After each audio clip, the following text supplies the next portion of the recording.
Alright guys, it's Friday. I'm going to try to be really quick, so we'll see how this goes. We've done triangles, we've done quadrilaterals. Today we're going to do special quadrilaterals. Okay? And some places we'll see a special quadrilateral is like a tabletop, doors, chalkboards, or billboards, okay? Or diamond shaped things.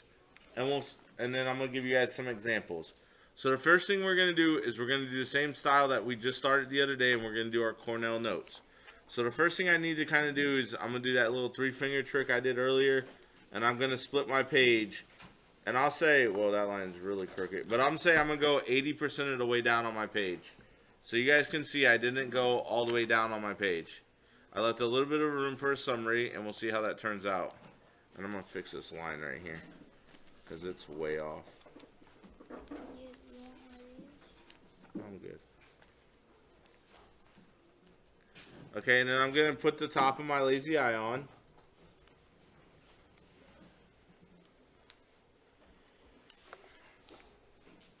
And then remember, on my left-hand side, I'm only writing the important things. So the first thing I'm going to write is the lesson.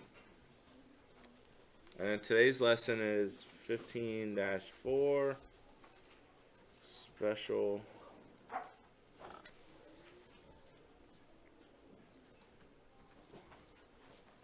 Quadrilaterals.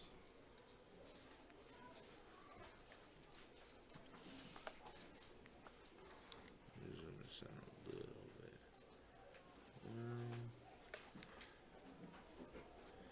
There we go, right there. Okay. And next thing I'm gonna write down is my essential question, which shapes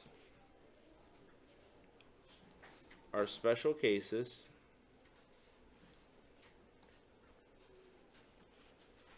of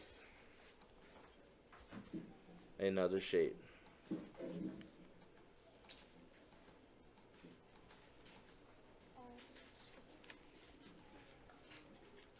Okay, and then what I want to do is, since I'm doing today's essential question, what I need to make sure I did is your guys' responsibility is to make sure you go back and answer the special question for 15-3, which is how can you recognize a quadrilateral?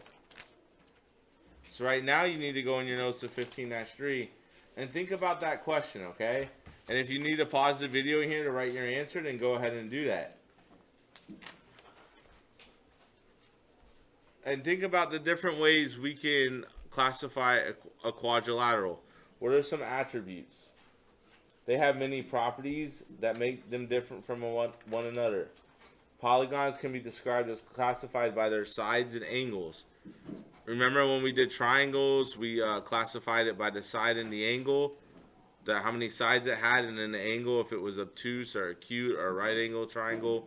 And then we had scalene, or a right angle triangle, okay? So I'm going to go back to my notes, but if you need to pause here, then you do that and you answer that question, okay? So then 15-4.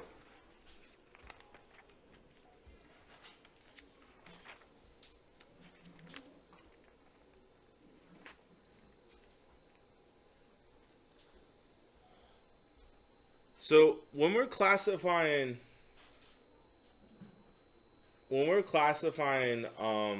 special quadrilaterals, we need to think of a couple different things. So we're gonna do classifying special quadrilaterals, and we need to ask a couple questions.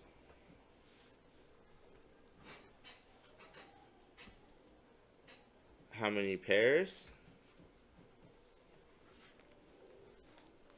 of opposite sides of opposite sides are parallel?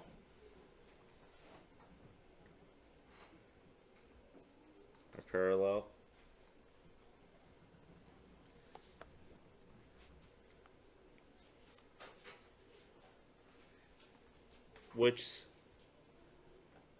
sides have equal length?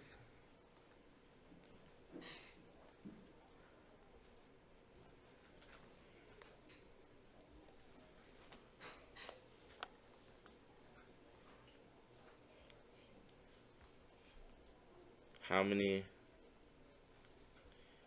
right angles are there?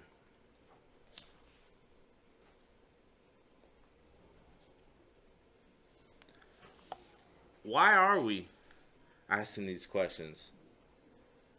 Well, because all these questions help us find the attributes and help us fit into these rules that we've already learned. Like, for instance, a trapezoid has exactly one pair of parallel sides. So that's why we're asking how many pairs. Because if it has one pair, more than likely it's going to be a trapezoid.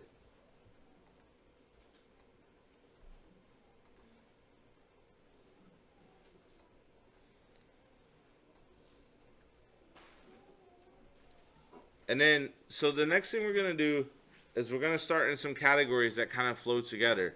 So in my mind, I'm kind of creating a checklist that when I see a shape, I'm going to ask these questions, and then I'm going to start a process of elimination. And based off the first question, how many pairs of opposite sides are parallel, I'm going to determine if something's a trapezoid,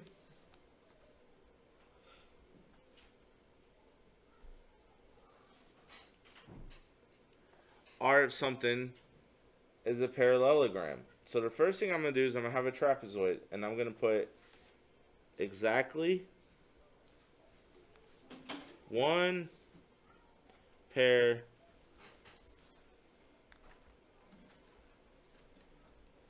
of parallel sides. And I'm going to draw some examples. Guys, I highly encourage you, if you don't have some, get some colored pens this weekend. Ask mom or dad. Tell them we're doing Cornell Notes and it's going to help us for college. And one of the things that help us for college is having colored pens. Okay? And even if you're a guy, look, boys, it's okay. I have tons of colored pens, all right? So what are some different, what do some different trapezoids look like? Well, we might have a long and skinny one, like that, where we have one side of parallel lines. We could have an upside down one that looks like a normal trapezoid, but it's upside down. We still have that pair of parallel lines. We might have one at an angle.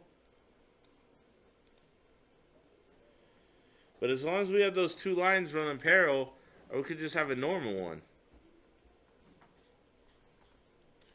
As long as they're running parallel, then it's a trapezoid. What differentiates a trapezoid from a parallelogram? Does anybody know? What, Liliana? They don't have equal sides. No. What does a parallelogram have that a trapezoid doesn't? Antonella. Two pairs of parallel. It has two pairs of parallel line. So instead of one, we have two pairs. The trapezoid only has one. So I'm going to make sure I'm skipping a line, and I'm going to go to the parallelogram.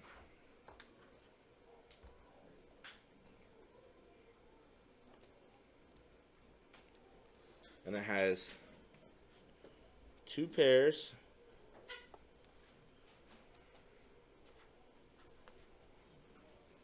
of opposite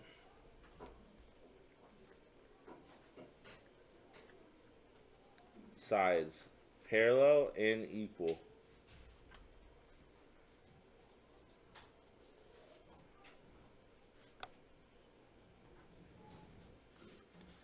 And what are some examples of that? Oh, I need to slide up. Sorry, guys.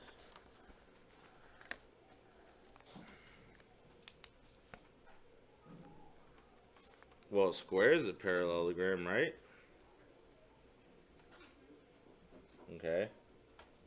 A rectangle. Two sides are parallel and they're both equal in length. A rhombus. Or a rhombus. I think I keep saying it wrong. And what about a diamond?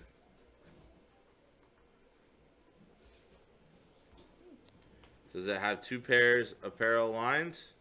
Look, 1, 2, 1, 2. Are they both equal in length? Yeah. Yes. Okay.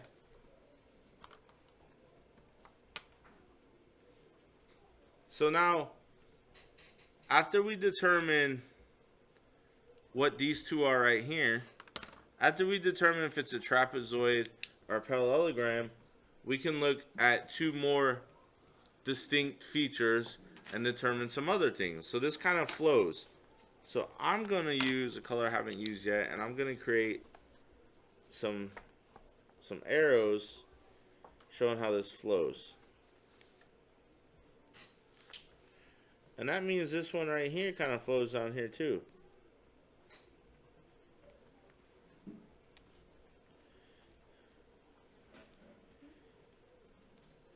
And I might even try to color this in. Let me see.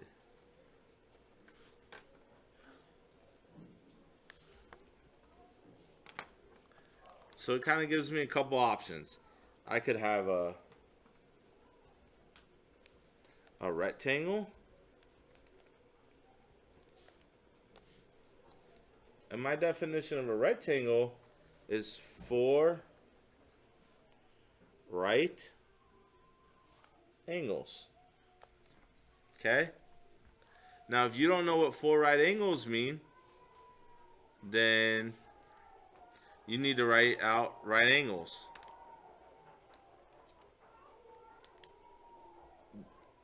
But what is some different examples?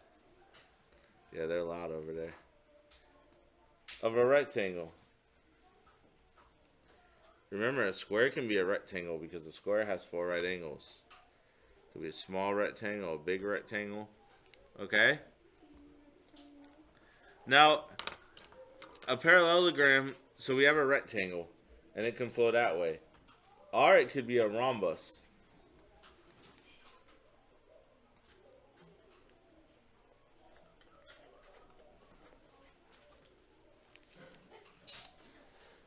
And what is the definition of a rhombus? Does anybody know? Sally. That's not necessarily the definition, but that is a characteristic of them. Yes, Antonella. All the sides are the same length.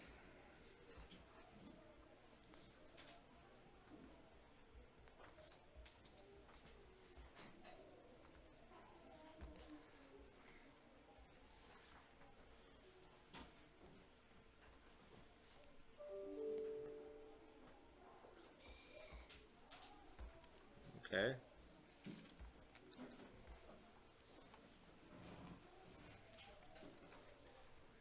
And then what are some examples of a rhombus? We could have that diamond again.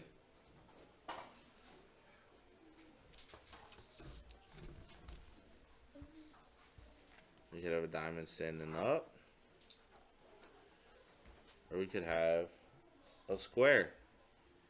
Because remember, can a square be a rhombus? Yes. Are all rhombuses squares? No. Because the characteristics of a square is 4 right angles. But right here, these aren't right angles. But let me ask you a question. In this diamond right here, what do all these angles have to equal? Antonella? No, that's a triangle. What's a parallelogram? All the angles have to equal what? Angelina? Nope, that's half of a triangle. Aaliyah? 360 degrees. And I might even make a funny note on here.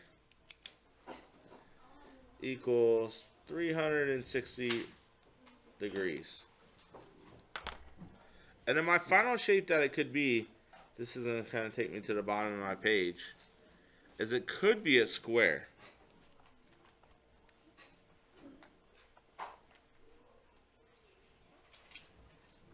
And the characteristics of the square is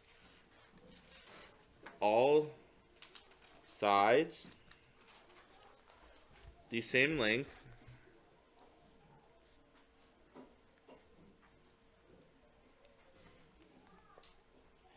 and 4 right angles.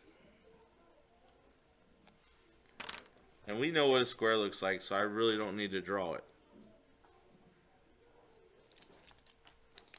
Guys, this is a flow. this whole chart right here that we just made with our notes kind of flows into each other. Okay, we start at the very top. We started all the way at the top up here, remember? And we asked 3 pairs of questions.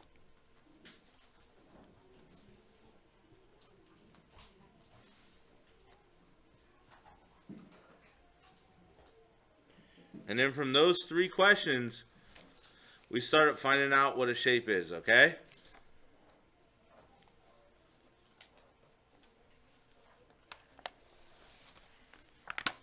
So my final thing I would like to cover, and so I'm going to continue my notes onto the next page. I'm going to do the 3 trick, and I'm not going to go too deep because I'm not going to do too much here. But I want to do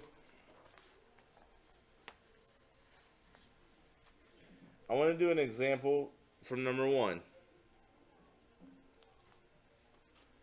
And example number 1 is a square. And the directions tell me use as many names as possible to identify each polygon. Tell which name is most specific. So, what are all the different names I could use to identify this shape? Well, if I ask my questions, how many pairs of opposite sides are parallel? Well, I know both sides are parallel, so it could be a parallelogram.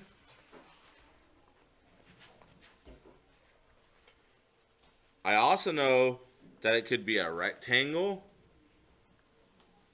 because it has 4 right angles.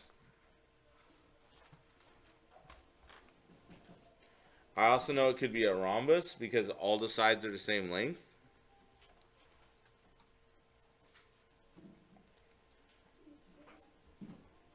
I also know it could be a quadrilateral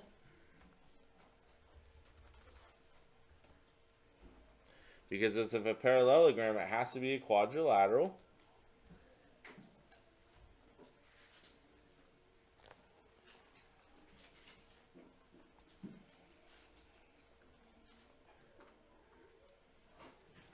And I also know that it could be a square.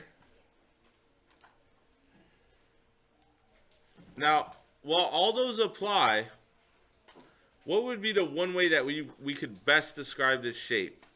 The most direct way we could describe this shape. What is it, Sally? A square.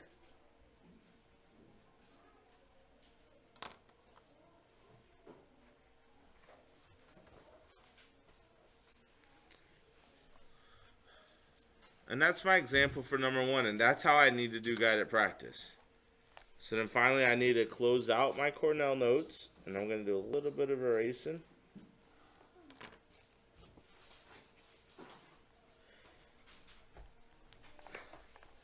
And I'm going to have my summary.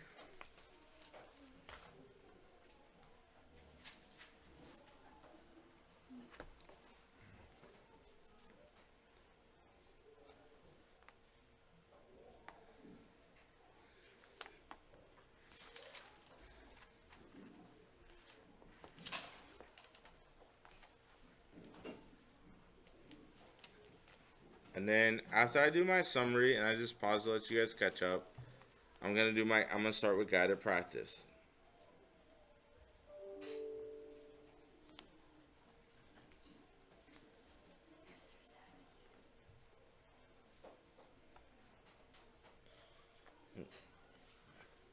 What's wrong? Did I put an A instead of an O? Alright, so guided practice is going to be on page 352.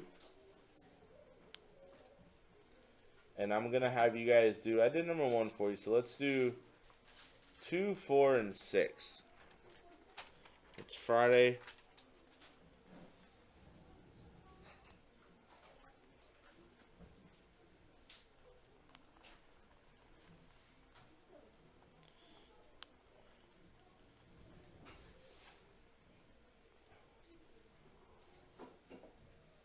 And then let's do something crazy for independent practice. And you guys don't have a lot of time left, so I'm going to try to make it easy on you. But we're going to start at number 9. So start at 9 and do multiples of 3. So what does that mean? All multiples of 3. 9, 12, 15, 18, 21, 24, 27, 30, and so forth, okay? I think we only go up to 21. So we're going to be a little bit tricky today, okay? Alright guys, thanks for watching. It's Friday. This was a long video. But have a great weekend, alright?